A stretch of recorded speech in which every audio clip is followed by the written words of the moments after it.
Hello friends, welcome back to my channel. இன்றைக்கி நம்ம இந்த வீடியோவில் ஒரு சூப்பரான இன்ட்ரெஸ்டிங்கான டாபிக் தான் பார்க்க போகிறோம். அது என்ன அப்படிங்கிறத தெரிஞ்சுக்கிறதுக்கு முன்னாடி நம்ம சேனலை சப்ஸ்கிரைப் பண்ணாதவங்க சப்ஸ்கிரைப் பண்ணிவிட்டு பக்கத்தில் இருக்க பெல் ஐக்கானை கிளிக் பண்ணிக்கோங்க. இப்போ வாங்க வீடியோக்குள்ளே போகலாம். இன்றைக்கி நம்ம இந்த வீடியோவில் என்ன பார்க்க போகிறோம் அப்படின்னா இன்டென்சிவ் ப்ரொனவுன். இன்டென்சிவ் ப்ரொனவுனை பற்றி தான் நம்ம பேச போகிறோம். இது மேக்ஸிமமாக நம்ம பாஸ்ட் டென்ஸில் தான் யூஸ் பண்ணுவோம். ஒரு விஷயத்தை ஸ்ட்ரெஸ் பண்ணி சொல்கிறதுக்காக தான் இந்த இன்டென்சிவ் ப்ரொனவுனை நம்ம யூஸ் பண்ணுவோம். இது என்ன அப்படின்னா, இப்போது நான் தான் இந்த வேலையை செஞ்சேன், அவள் தான் இங்கே கூட்டிகிட்டு போனா, இவன் தான் இந்த ட்ரெஸ்ஸை தைச்சான், அந்த மாதிரி நம்ம ப்ரெஸ் பண்ணி சொல்லுவோம் இல்லையா. ஒரு விஷயத்தை கொஞ்சம் அழுத்தம் கொடுத்து ஸ்ட்ரெஸ் பண்ணி இவனே செஞ்சான், அவங்களே போனாங்க, அவன் தான் செஞ்சான், அந்த மாதிரி சொல்லுவோம் இல்லையா. இந்த மாதிரி இடங்களில் தான் இந்த இன்டென்சிவ் ப்ரொனவுனை பற்றி நம்ம சொல்லுவோம்.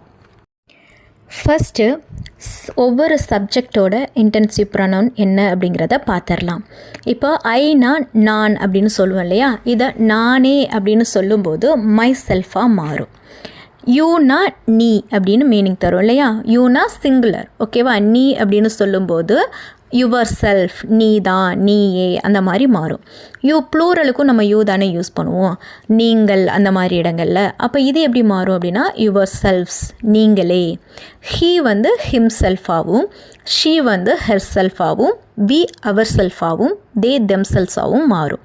ஃபஸ்ட்டு இந்த சப்ஜெக்ட்டுக்கு எந்தெந்த ப்ரொனவுன்ஸ் நம்ம யூஸ் பண்ணணும் அப்படிங்கிறத நம்ம தெரிஞ்சுக்கலாம். நெக்ஸ்ட்டு இதோட ஸ்ட்ரக்சர் எப்படி இருக்கும் அப்படின்னா, ஃபஸ்ட்டு எப்போதுமே சப்ஜெக்ட் வரும், அதுக்கப்புறமா இன்டென்சிவ் ப்ரொனவுன் வரும், அதுக்கப்புறமா வேர்பு வரும். இப்போது ஒன்றொன்றத்தையும் நம்ம டீட்டெயிலாக எக்ஸாம்பிளோட பார்க்கும்போது உங்களுக்கு இன்னும் கொஞ்சம் கிளியராக புரியும். த ஃபஸ்ட் சென்டென்ஸ், நானே அதை செஞ்சேன். நம்ம சொல்லுவோம்ல, நானே தான் சமைச்சேன், நானே தான் அங்கே போனேன், நானே தான் இதை பண்ணினேன் அப்படின்ற மாதிரி சொல்லுவோம் இல்லையா. நானே அதை செஞ்சேன். இதை எப்படி இங்கிலீஷில் சொல்லலாம்?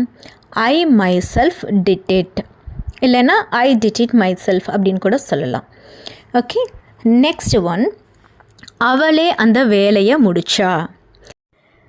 She completed that work herself அப்படின்னு சொல்லலாம். She herself completed that work அப்படின்னு சொல்லலாம். நெக்ஸ்ட் ஒன், நாங்களே இந்த வீட்டை கட்டினோம். We built this house our self.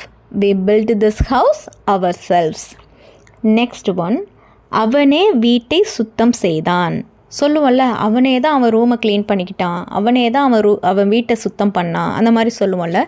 இந்த மாதிரி இடங்களில் இந்த இன்சென்டிவ் ப்ரொனவுன் யூஸ் பண்ணணும். இப்போ அவனே வீட்டை சுத்தம் செய்தான், இதை எப்படி இங்கிலீஷில் சொல்லலாம் அப்படின்னா he cleaned the house himself.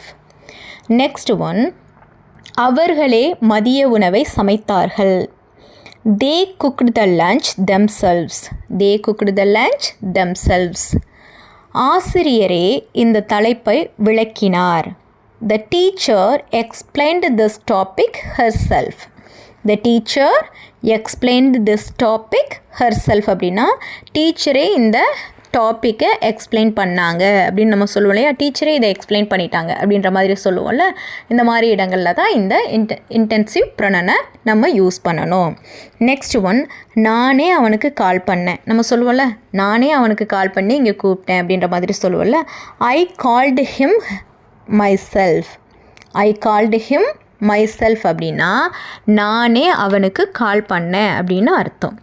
Next one, அவர்களே ட்ரிப்புக்கு திட்டமிட்டார்கள். நம்ம சொல்லுவோம்ல, அவங்களே தான் ட்ரிப்புக்கு பிளான் பண்ணாங்க அப்படின்னு சொல்லுவோம்ல.